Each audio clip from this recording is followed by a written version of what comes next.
আসসালামু আলাইকুম এভরিওয়ান। আজ আমি আপনাদের ক্যারামেল পুডিং বানিয়ে দেখাবো নিউ স্টাইলে, কলা, পাউরুটি, ডিম আর দুধ দিয়ে। চলুন তাহলে স্টার্ট করি।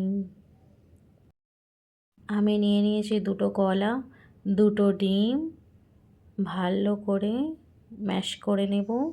আপনারা নরম কলাটাই নেবেন।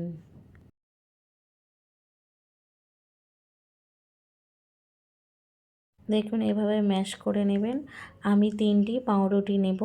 পাউরুটির সাইডগুলো আমি কেটে ফেলে দেব।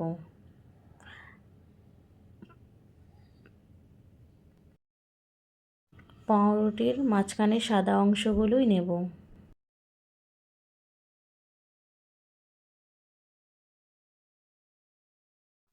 এভাবে আমি কেটে নেব।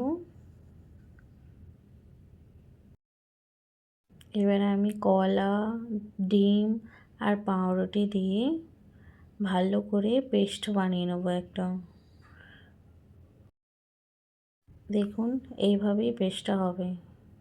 আমি এবার একটা ছাঁকনি দিয়ে ভালো করে আমি ছেঁকে নেব। আপনারাও ভালো করে ছেঁকে নেবেন। ডিমের যে লাঞ্চগুলো আছে ওগুলো ফেলে দেবেন। আমি 500 গ্রাম দুধ নিয়েছিলাম। দুধটাকে জাল দিয়ে ফুটিয়ে 250 গ্রাম করে নিয়েছি। এবার আমি ভালো করে মিক্স করে নিলাম। 4 চামচ মতো চিনি দিলাম।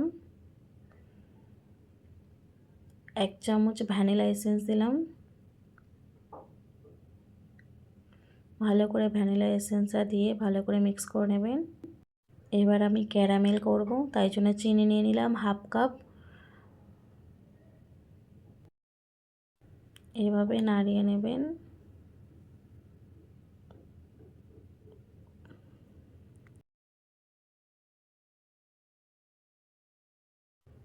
আমার ক্যারামেলটা বানানো হয়ে গেছে।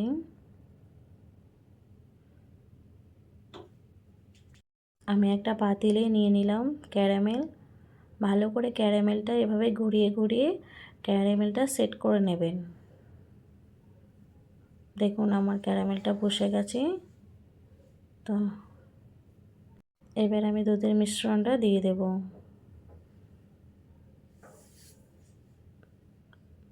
আপনাদের যদি টিফিনের মুখ থাকে তাহলে টিফিনের মুখ দিয়ে দেবেন, আর যদি না থাকে ফয়েল পেপার দিয়ে দেবেন। দেখুন আমি ফয়েল পেপার দিয়ে ভালো করে সেট করে নিলাম। আমি গরম পানি করে নিয়েছি, স্ট্যান্ড দিয়ে দিলাম। স্ট্যান্ডের ওপরে পুডিংটা দিয়ে দেব। আপনারা কাপড়ও দিয়ে দিতে পারেন, যাতে ভাপ না বেরোয় সেরকম একটা জিনিস দিয়ে ভালো করে ঢেকে দেবেন। 45 মিনিটের জন্য আমি লো টু ফ্লেমে ঢেকে দিলাম। দেখুন আমি খুলে নিলাম, আমার 45 মিনিট হয়ে গেছে। এবার আমি দেখব যে আমার ক্যারামেলটা সেট হয়েছে কিনা।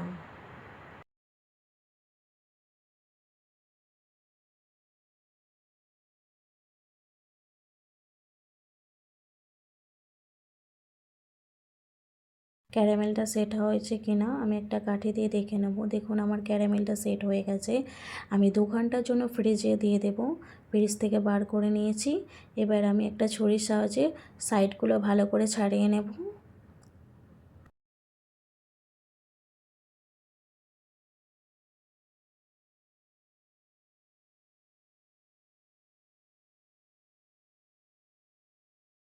এটা আমার হয়ে গেছে। এবার আমি একটা প্লেট নিয়ে নাও। প্লেটে করে এবার ভালো করে আস্তে আস্তে পাল্টে নেব।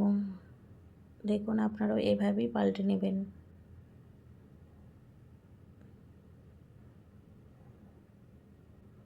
এবার আস্তে আস্তে আপনারা সরিয়ে দেবেন।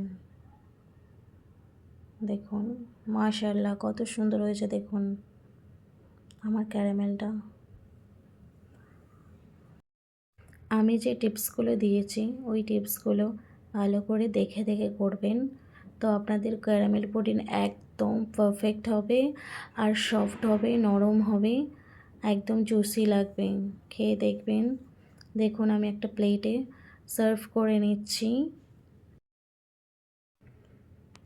দেখুন আমি এভাবে কেটে দেখিয়ে দিচ্ছি কীভাবে ক্যারামেলটা সেট হয়ে গেছে। মাশাআল্লাহ অনেক সুন্দর। আপনারাও ঘরে বানিয়ে খাবেন। আমার এই পুডিংয়ের রেসিপিটা ভালো লাগলে লাইক, কমেন্ট, সাবস্ক্রাইব করবেন।